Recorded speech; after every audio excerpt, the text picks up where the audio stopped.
Saqqara es la primera manifestación de los avanzados conocimientos en todos los campos de los sacerdotes de la Escuela de Misterios de El Ojo de Horus, cuyas ruinas llegan hasta nuestro tiempo. Allí se construyó la primera pirámide sobre la Tierra después del diluvio. Se usaron por primera vez bloques modulares de piedra para construir un edificio.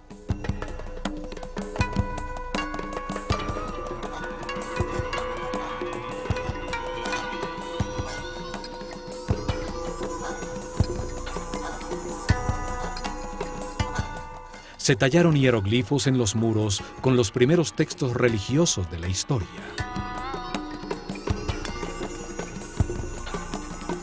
Allí se construyó un enorme complejo subterráneo, 12 pisos bajo tierra, con cámaras y galerías decoradas con los primeros baldosines de cerámica horneados por el hombre.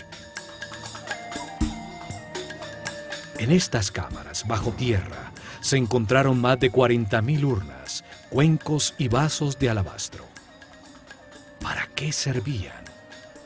¿Qué lograrían al realizar con tanto esfuerzo túneles, cámaras y salones 30 metros bajo tierra? ¿Cómo iluminaron estos espacios para poder realizar el difícil diseño cerámico de sus muros?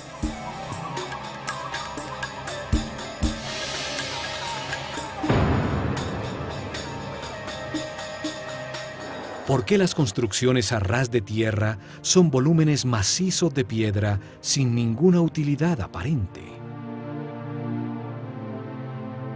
¿Qué ganaba una sociedad de unos 4 millones de personas al cortar y mover más de 1 millón de toneladas de piedra para producir un complejo escenográfico que asombra por su refinada arquitectura?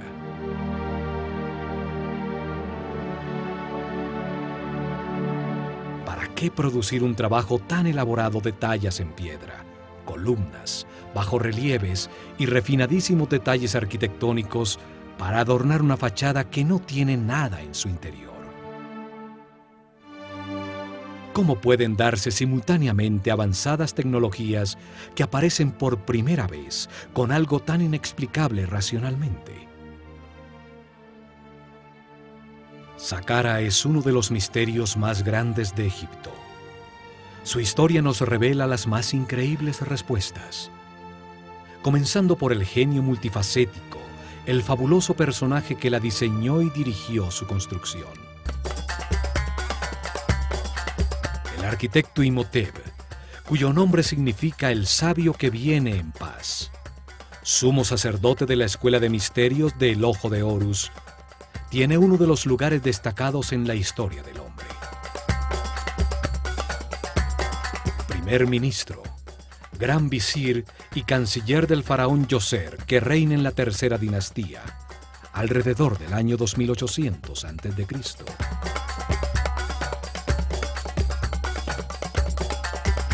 Imhotep nace un 31 de mayo, hijo del arquitecto Khanofer y de su mujer Kedronc. Unas pocas estatuillas lo muestran como un ser sencillo, vestido con la sobriedad de un monje. Padre de la arquitectura, pasa de la madera y el barro cocido a los bloques modulares de piedra.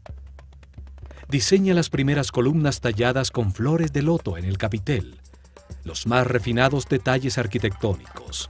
La armonía de Saqqara resalta su maestría. Fue el primer filósofo de la historia del hombre. Se dedicó a pensar y a analizar conceptos fundamentales como espacio, tiempo, volumen, la naturaleza de la enfermedad, la existencia de Dios y de la inmortalidad. Expresa la base conceptual de la civilización egipcia, como el movimiento de la conciencia hacia Ma'at, hacia lo justo, lo recto, lo armónico y lo equilibrado. Platón nos dice que la historia que le contaron a Solón los sacerdotes egipcios sobre la Atlántida se remonta a Imhotep.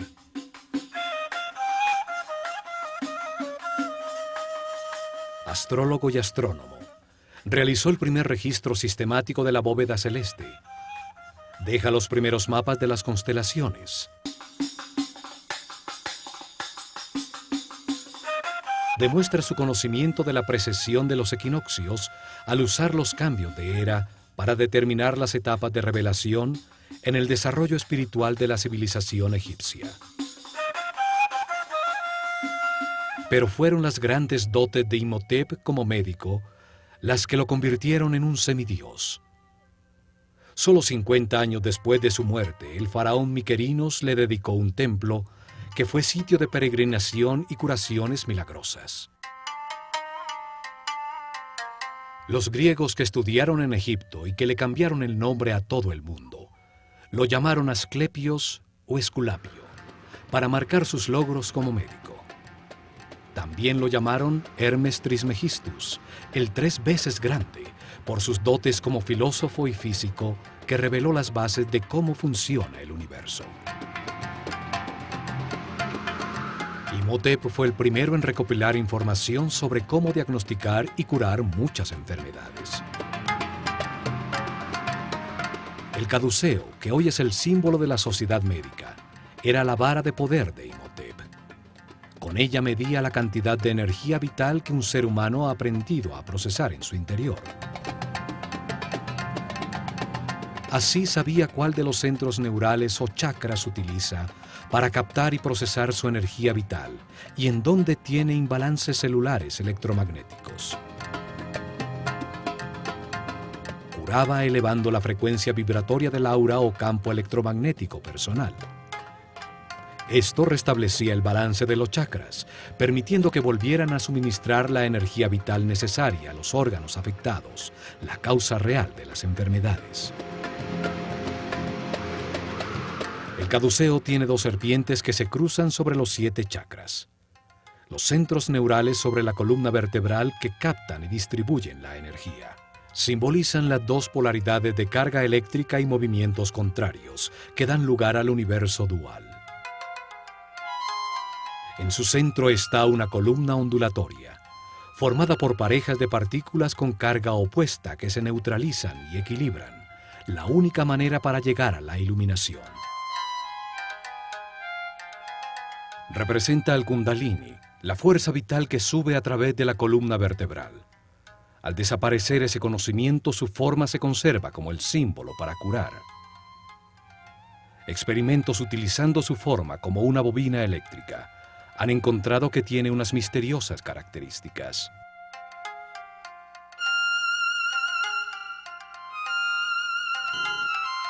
Al aplicarle corriente no se detecta ningún campo de fuerza, a pesar de comprobarse sus efectos, pues se resuena en todas las frecuencias y longitudes de onda.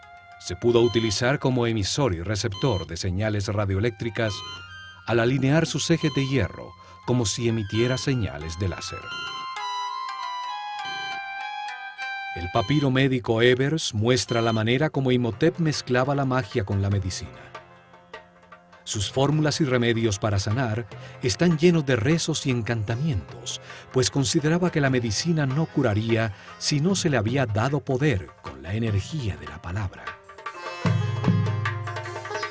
Sus escritos y enseñanzas pasaron secretamente de generación en generación durante milenios.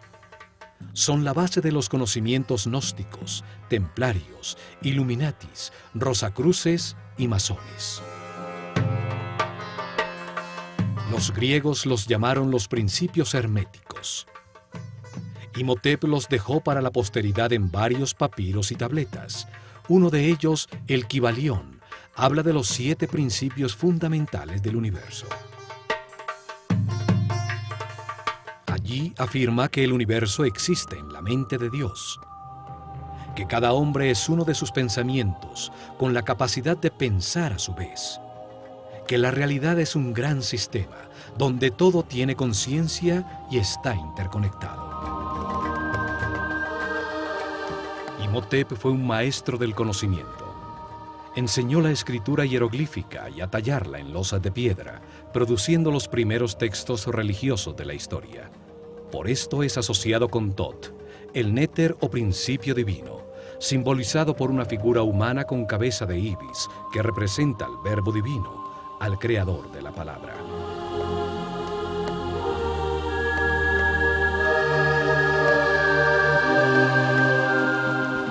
duda que Imhotep fue un espíritu muy especial.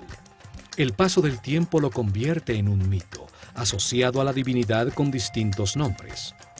Tot, Mercurio, Quetzalcoatl, Esculapio, Hermes Trismegistus, el 3 veces grande. El término hermético se convierte en sinónimo de sabiduría secreta, la que una vez estuvo en las mentes de los sacerdotes del Ojo de Horus, uno de cuyos primeros sumos sacerdotes fue Imhotep, el sabio que viene en paz.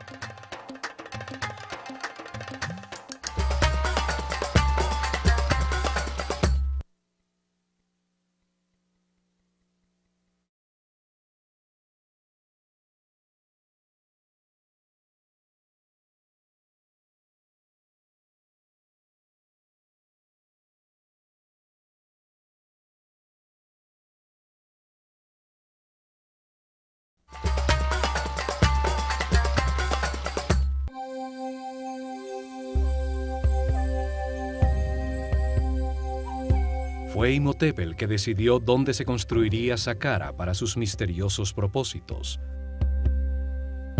Situada en el área comprendida entre los 31 y 32 grados longitud este y los 29 y 30 grados latitud norte, la única área en Egipto donde construirían pirámides durante los siguientes 400 años.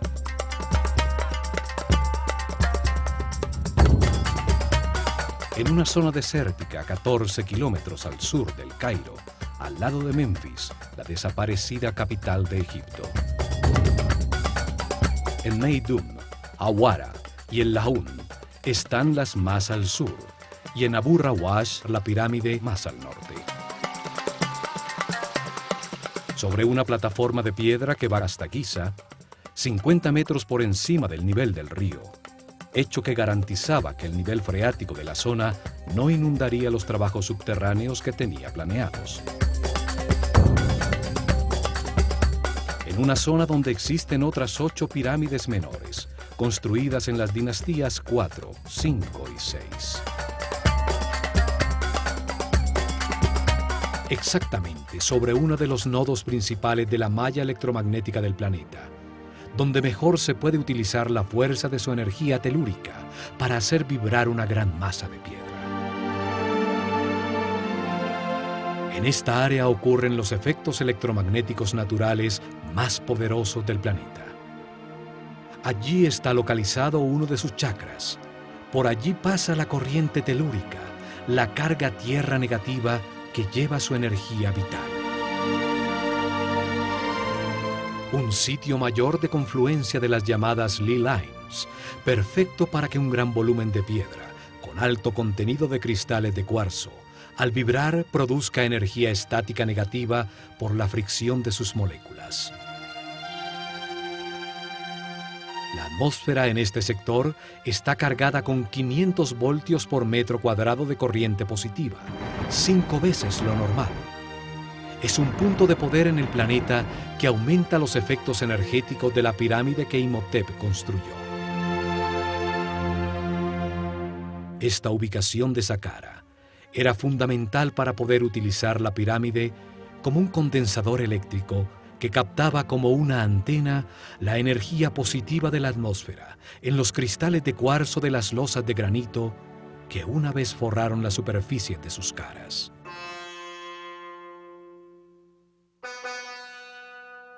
Saqqara significa el que abre y guía el camino. Su símbolo es el chacal que guía a los perdidos en el desierto hasta llevarlos a tierra cultivada, al sitio del hombre civilizado.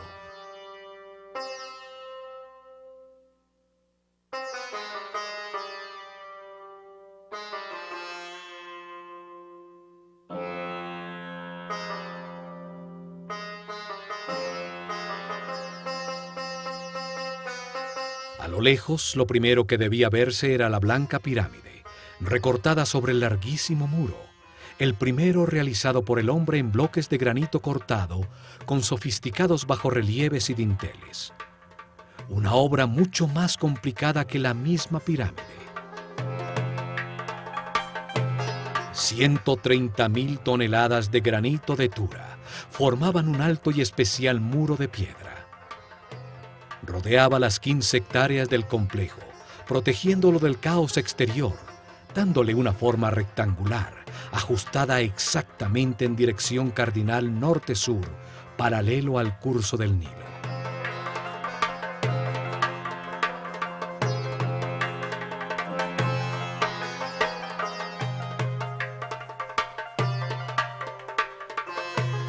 El muro tenía 10 metros de alto, aproximadamente 4 pisos de un edificio actual.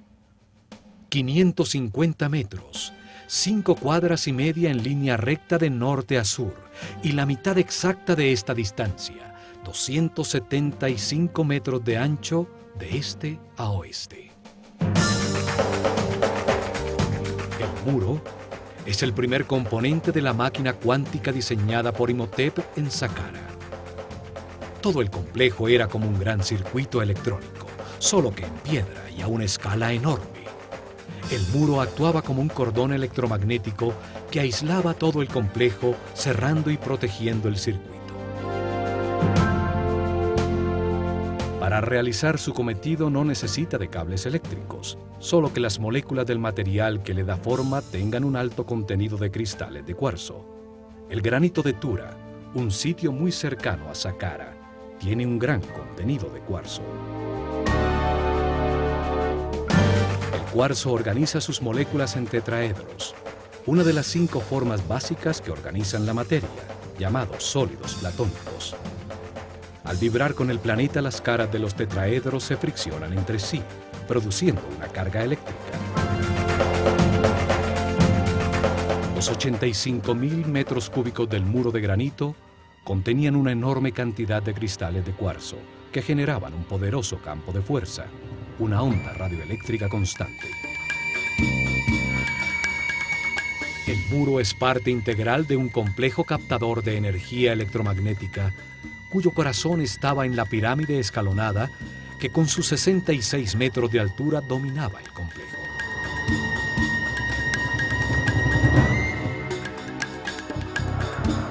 La forma del muro es sorprendente. Entraba y salía para producir bastiones y pórticos a intervalos regulares. Bajorrelieves verticales enmarcaban los pórticos que embellecían y regularizaban el conjunto, produciendo una sensación de armonía con un estilo arquitectónico casi ultramoderno.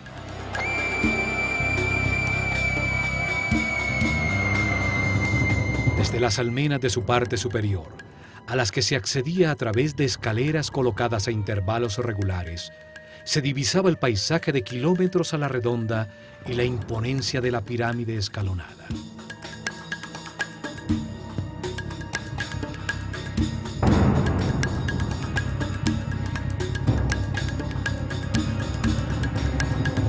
No solo es la primera construcción monumental en piedra tallada del hombre, sino que además tiene una serie de detalles arquitectónicos que indican una maestría y un conocimiento que nunca fueron superados en todo el desarrollo posterior de su civilización.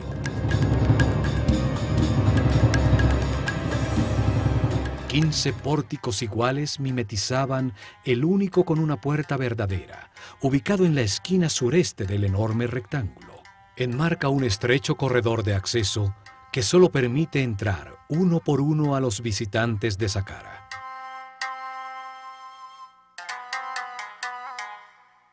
El camino de perfeccionamiento espiritual es individual e intransferible. Nadie puede evolucionar por otro. Por esto, a Saqqara se entraba de uno en uno.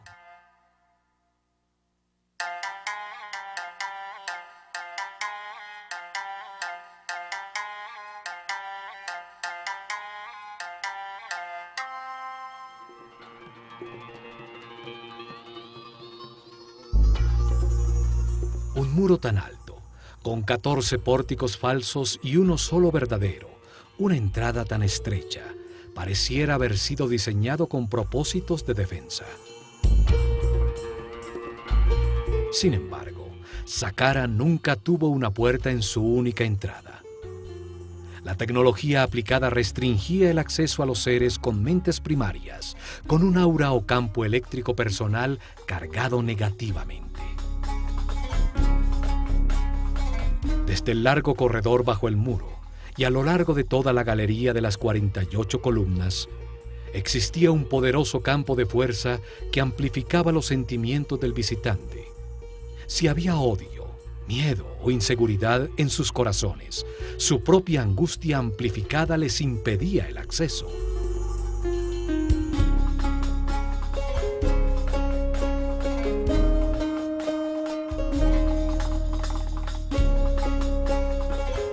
Solo los puros de corazón podían entrar en Saqqara, cuando el complejo y la escuela de misterios del Ojo de Horus funcionaban allí. La imponente galería tiene 48 columnas. Su forma esotérica es la misma del DNA humano. 20 pares de columnas estrechamente unidas a sus muros, dispuestas en el sentido que recorre el Sol, sobre el eje de avance de la energía, la espiral entorchada de la molécula. 4 pares de columnas en el salón transversal al final de la secuencia simbolizan la capacidad adicional que diferencia al ser humano del animal para almacenar, analizar y procesar la información.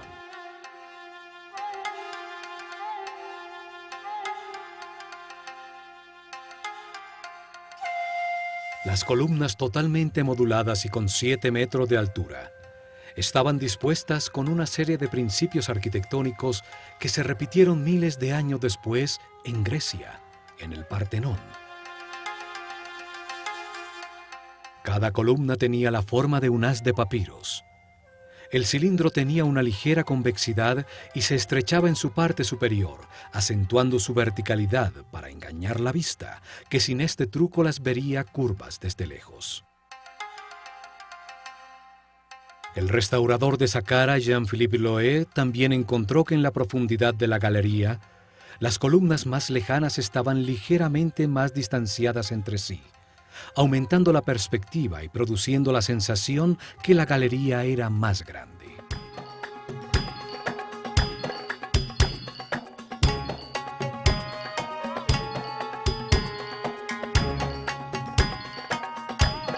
Al atravesar la galería se llega al salón transversal de las 8 columnas, unidas entre sí por módulos de piedra que enmarcan la salida al gran patio de las serpientes, en cuyo lado norte brillaba espléndida la pirámide escalonada.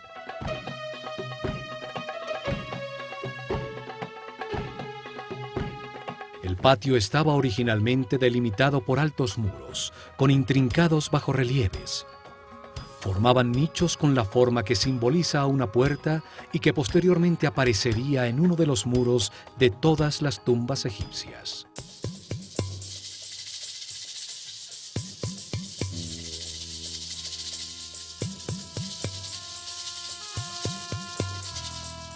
Cada puerta estaba rematada por un friso horizontal, decorado por una cobra. La serpiente sagrada, que simboliza a la dualidad por su lengua bifurcada y sus órganos sexuales dobles.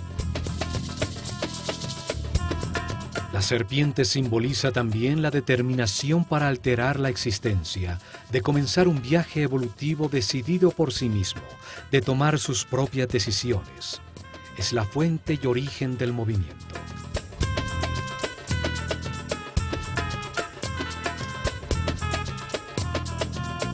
En este patio se realizaron muchas ceremonias, la mayoría con discípulos de la escuela. Pero una vez al año, el faraón llegaba a este escenario para ser coronado nuevamente por el sumo sacerdote del Ojo de Horus, con la corona blanca y roja que simbolizaba su poder sobre todo Egipto. También al cumplir 30 años de su reinado, se realizaba una ceremonia de renovación llamada el Heb-Sed. En ella, el faraón corría ataviado solamente con las insignias de su poder alrededor del patio de las serpientes para rejuvenecerse conceptualmente y demostrar su fortaleza para gobernar el plano físico. El muro sur del patio formaba la fachada de la llamada tumba sur, una capilla falsa, hecha de piedra maciza con techo abovedado, cuya verdadera función era disimular uno de los dos accesos al complejo subterráneo. La capilla tiene un pequeño espacio en su interior, a donde llegaba un pozo vertical que permitía acceder al sistema subterráneo, lejos del acceso que llega a la pirámide. Esta profunda excavación descubre la escalera original de acceso al complejo subterráneo. Los dos pozos verticales de acceso, el de la pirámide y el de la capilla sur, fueron encontrados sellados con tapones circulares de granito que pesaban más de 10 toneladas. La capilla en la superficie era solo una fachada falsa para este acceso. La verdadera vida de Saqqara estaba bajo tierra. Desde este acceso en la tumba sur, se llega a cámaras y galerías subterráneas, y sale un túnel que termina exactamente bajo la galería y póstile de acceso.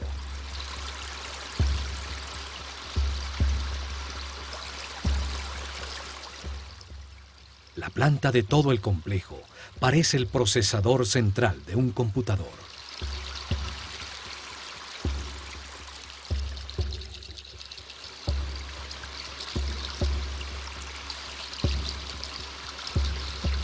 Saqqara fue el primer experimento con la forma piramidal para aplicar y perfeccionar una tecnología cuántica, cuyo objetivo era acelerar el perfeccionamiento espiritual de los discípulos de la Escuela de Misterios del Ojo de Horus.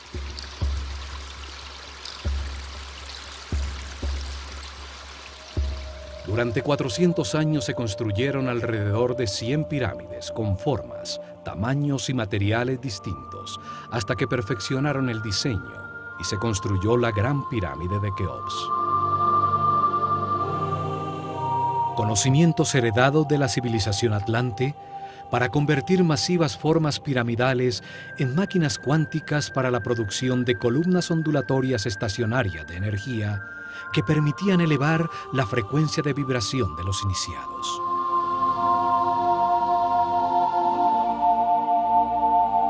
Esto aumentaba la energía vital, amplificaba el poder mental y despertaba nuevos sentidos como la telepatía y la sensibilidad para percibir el aura de las otras personas. Permitía a la conciencia situarse sobre el tiempo y ver la cadena de reencarnaciones vividas.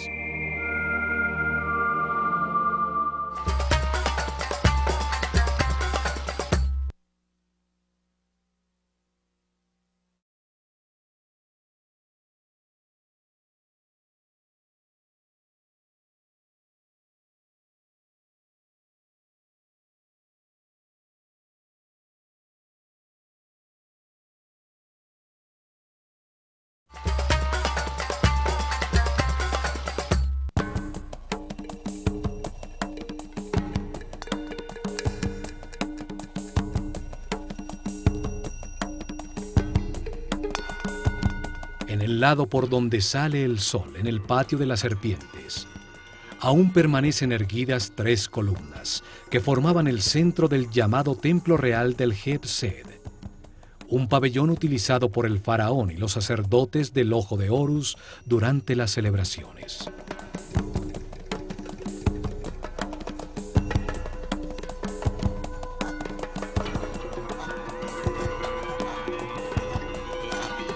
Desde este pabellón, siguiendo un muro curvo, se llega al patio rectangular del Heb-Sed, paralelo al patio central del complejo. Sus lados estaban delimitados por 2 series paralelas de capillas falsas. Son realmente una fachada elaborada sobre un bloque de piedra maciza. Cada serie tenía 13 extrañas y misteriosas capillas de piedra maciza. Sus muros no producen ningún espacio útil en su interior. Son solo una fachada escenográfica, elaboradísima, con refinados detalles arquitectónicos. Su forma disfrazaba el verdadero propósito de todo el complejo y el intrincado diseño de cámaras, túneles y galerías subterráneas diseñadas como un enorme circuito electrónico para producir un vórtice electromagnético. Frente a cada capilla falsa, a través de un estrecho y tortuoso pasaje, se llegaba a un pequeño santuario exterior, donde estarían las representaciones simbólicas de las fuerzas tutelares de Egipto, la Eneada divina.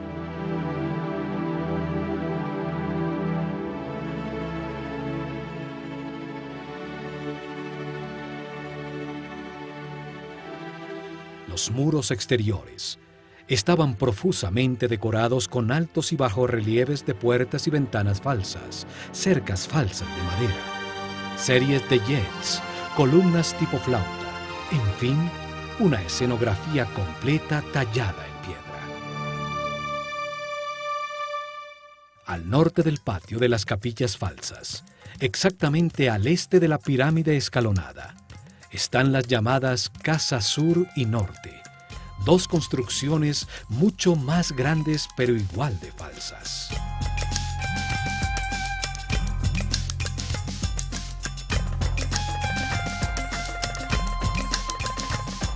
La fachada de la Casa Sur tiene columnas cilíndricas con capiteles con forma de flor de loto, símbolo del Alto Egipto. Un estrecho corredor tiene en una de sus paredes el grafiti más antiguo del mundo, hierático, con comentarios que hacen referencia al faraón Djoser de visitantes durante la dinastía XVIII. La fachada de la Casa Norte tiene columnas con papiros, el símbolo del Bajo Egipto, el delta al norte del país. Aquí, durante la ceremonia del Heb-Sed, el rey recibía la corona roja que simboliza su autoridad sobre ese territorio.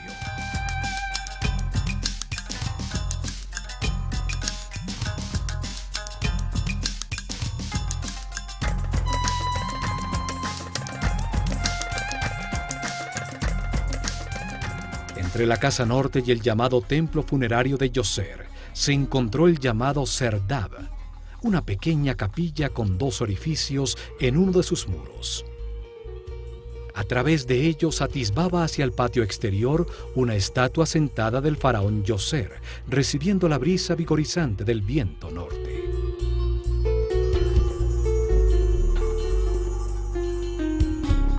La figura con el imponente Nemes en la cabeza, cuyos ojos incrustados de cristal se perdieron, es la primera imagen tridimensional de tamaño natural de un monarca egipcio que ha llegado hasta nuestros días.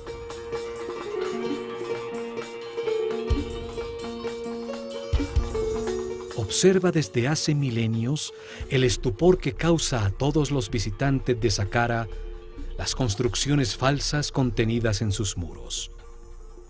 El disfraz que esconde a la poderosa máquina cuántica. Escucha desde allí las teorías que afirman que Saqqara fue su tumba nunca utilizada.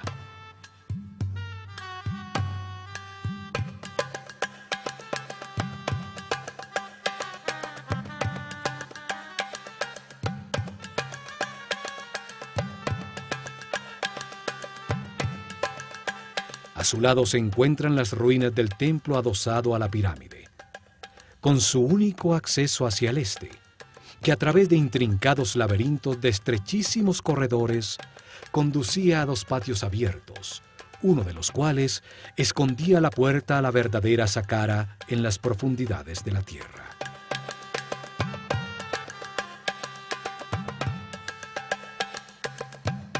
Este patio disfraza el acceso principal a los subterráneos.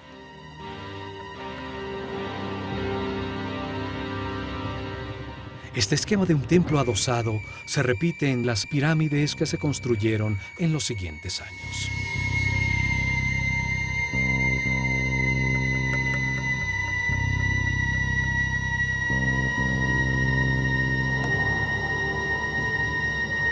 Saqqara fue abandonado con la llegada de la era de Ram, alrededor del año 2320 a.C., cuando se construyó la pirámide de Keops.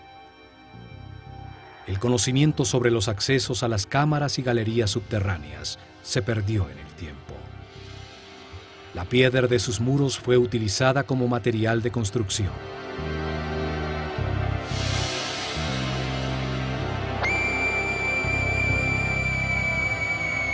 Muchos nobles de períodos posteriores construyeron sus tumbas en este lugar sagrado. Hoy se cree que fue un cementerio y que el complejo original es la tumba del faraón Djoser. En la dinastía XXVI, en la decadencia de la civilización egipcia, ya nadie sabía que el templo adosado escondía la entrada a su cámara principal. Por orden del faraón cavaron un largo túnel desde la cara sur bajo la pirámide, creyendo que allí estaba la entrada.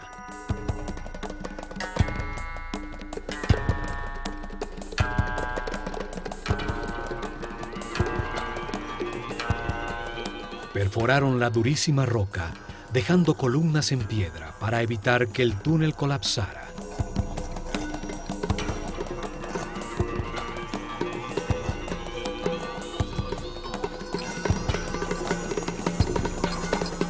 Hasta que llegaron a la cámara central, un espacio vacío de 12 pisos de profundidad. Un pozo vertical con la forma de un obelisco virtual en el corazón de la pirámide.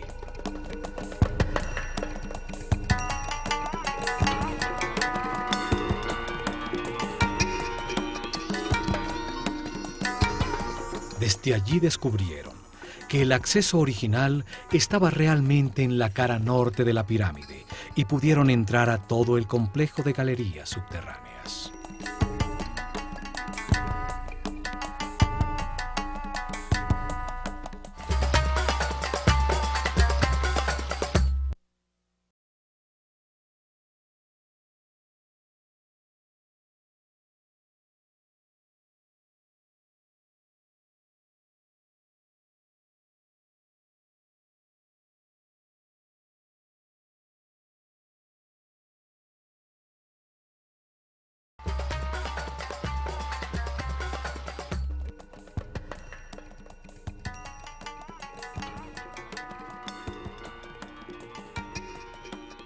La construcción de Saqqara se realizó en 3 etapas, planeadas desde el comienzo por Imhotep.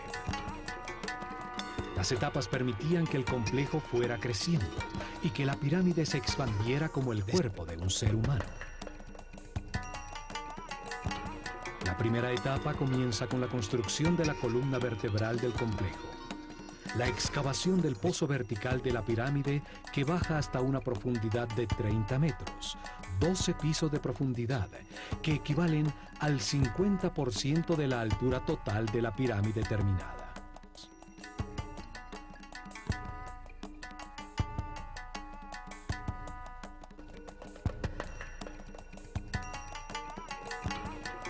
A esa profundidad cavan cientos de metros de túneles y una serie de cámaras y galerías que son parte fundamental del sistema.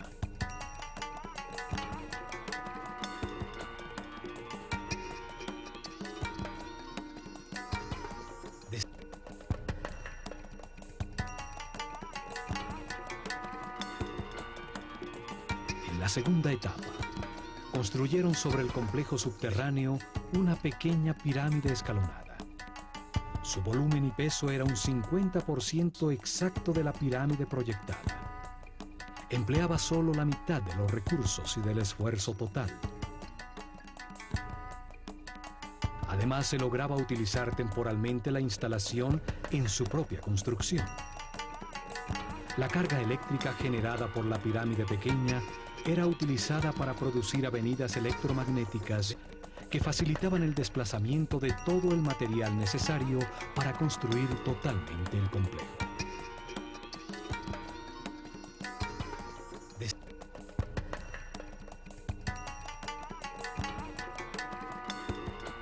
Partiendo del frente de la pirámide, se colocaban a distancias regulares una serie de pilares llamados Yed, que transferían del uno al otro la carga de iones negativos generados por su masa en vibración.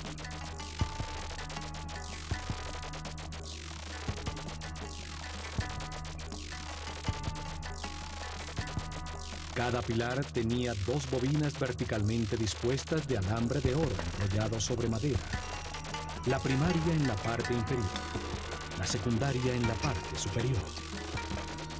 El pilar era colocado sobre una cavidad llena de fibra mojada en agua salada, que producía un excelente contacto tierra. Se requería que un sacerdote de alto nivel de conciencia y vibración controlara con la energía taquiónica de su mente la transferencia del flujo de iones al primer pilar frente a la pirámide. Desde allí la carga eléctrica fluía de manera regular de pilar en pilar, generando una avenida electromagnética, hasta llegar a Tura, a corta distancia de Saqqara, frente al Nilo, en el rango de poder de la pequeña pirámide, donde se encontraban las canteras de granito de cuarzo. Las losas cortadas de granito eran colocadas frente al último hielo, donde eran golpeadas por la vara del sacerdote, induciéndoles a sus moléculas de cuarzo la misma carga negativa de la avenida. Las dos cargas iguales se repelen y el bloque levitaba. Es el mismo principio utilizado hoy por el tren bala en Japón, que flota sobre un poderoso campo electromagnético en los rieles, de igual polaridad a la del tren.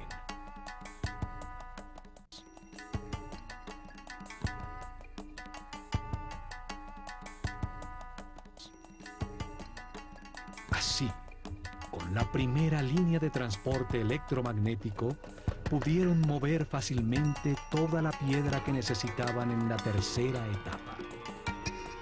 Las 425.000 toneladas de piedra para ampliar la pirámide y las 135.000 toneladas de granito de Tura para el muro exterior.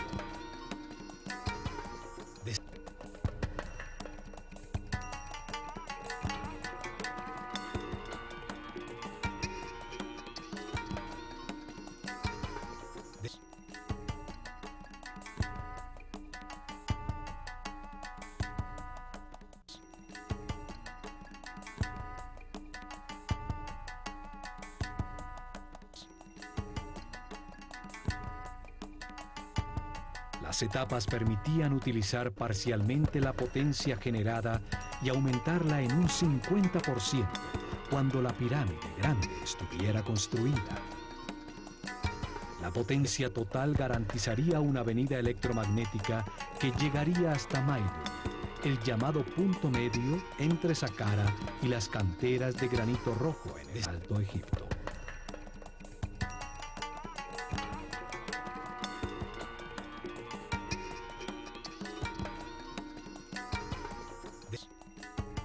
Tecnología y conocimientos heredados de los atlantes, basados en principios de mecánica cuántica que nuestros científicos apenas comienzan a entender. En el próximo programa, continuaremos analizando a Saqqara. Veremos la disposición y sentido de todo el complejo subterráneo, construido para dar forma a una poderosa máquina cuántica que aceleró la evolución de los iniciados. Al examinar este camino, que llamaremos el camino cuántico hacia la luz de la conciencia, veremos que este proceso evolutivo ha sido enseñado por distintos maestros superiores. Uno de ellos fue el Maestro Jesús.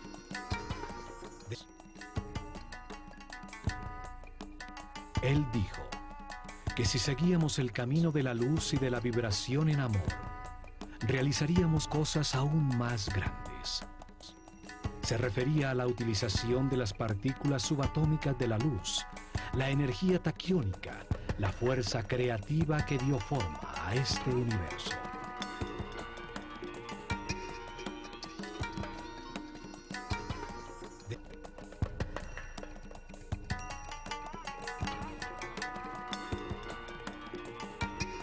Miles de años antes de la llegada de Jesús, los sabios sacerdotes del Ojo de Horus utilizaron este mismo tipo de conocimientos para acelerar la evolución de sus discípulos en Saqqara.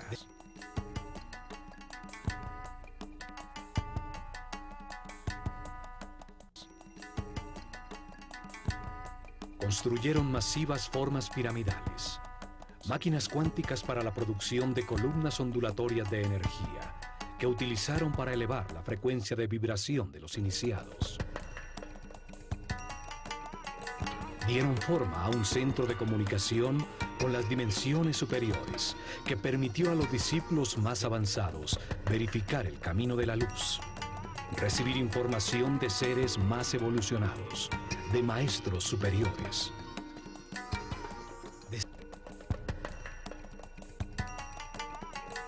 En el plano físico, al producir avenidas electromagnéticas y efectos de superconductividad en distintos materiales, facilitaron la construcción de sus templos, los libros vivos de la Escuela de Misterios del Ojo de Horus.